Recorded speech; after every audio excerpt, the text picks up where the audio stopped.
Well, you interrupted my coffee here, but we'll get started anyway. Happy Friday. I'm glad you're with us. You've made it through another week, and I hope this week has been a good one. I trust the weekend will be restful for you, and you'll find your place in a place of worship. I hope Brentwood Baptist Church, and joining us as we worship the Lord together. One of the conversations that I often have with people is they tell me, man, if I just knew God's will for my life, if I just knew God's will for my life, I would go do it. Well, here's the fallacy of that. One, God never gives you the whole story.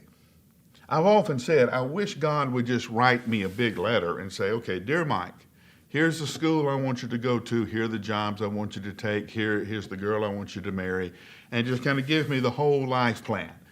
That's not what happens. It's today. You get the manna you need for the day. You get the instruction you need for the day. You get the directions you need for the day. You never get the whole package.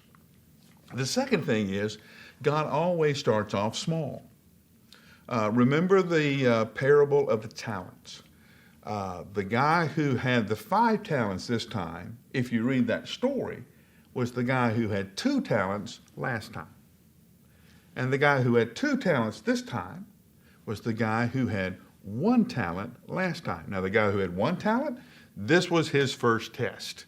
It wasn't 10, wasn't 5 talents or 2 talents, wasn't a whole lot. It was just 1 talent. Can you handle the investment of 1 talent? Okay? Never tells you the whole story. Never tells you too much. He always starts small. Now, because he starts small, you and I see this as insignificant, okay? You'll say, well, there's no reason for me to make this phone call. It won't matter. It won't make any difference. And so you don't do it. You're disobedient with that 1 talent moment. And guess what? You never get the 2 talent moment. Here's a little secret that I'm going to let you in on. All of us know 3 things Jesus wants us to do right now. All of us know 3 things. Now, it may be, man, I need to check up on my friend I haven't seen in a while. It may be I need to apologize to my wife because when I left this morning, it wasn't as pleasant as I wanted it to be. It may be I need to check in on my child. I know they've been having a hard time with this 3rd grade algebra.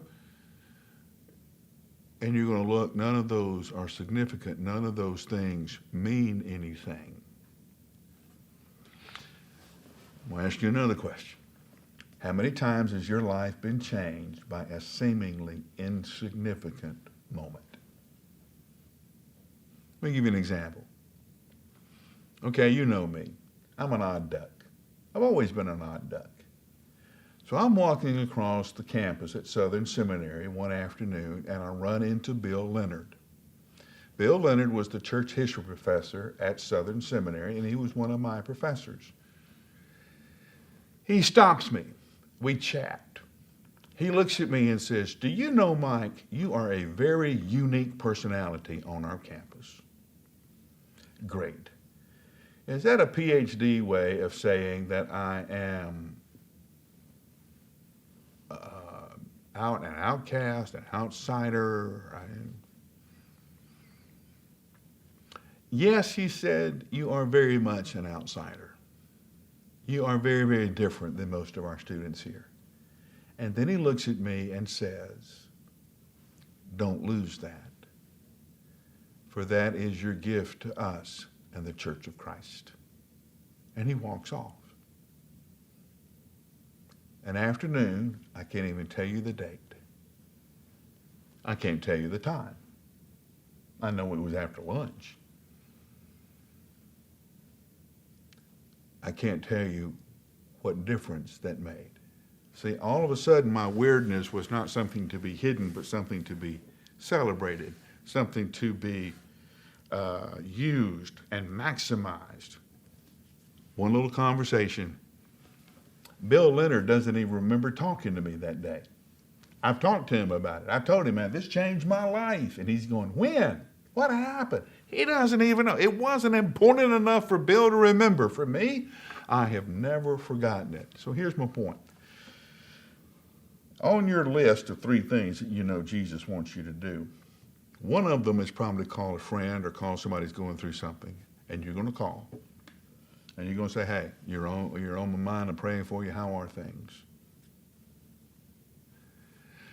And for that person, it's going to be the most significant thing that happens today. For you, it'll be just, hey, I made the phone call, I did what I was supposed to do, and you won't think another thing about it. But for the person who's called, it will make all the difference in the world. All of you know 3 things you should do. Do those 3 things, and he'll tell you the next thing. But until you do those 3 things, he's not going to tell you the next things. Why should he? You won't do what he's already told you to do. So why is he going to tell you the next thing? I tell you that all the time. Jesus is not going to tell you the next thing to do until you do the thing you already know to do.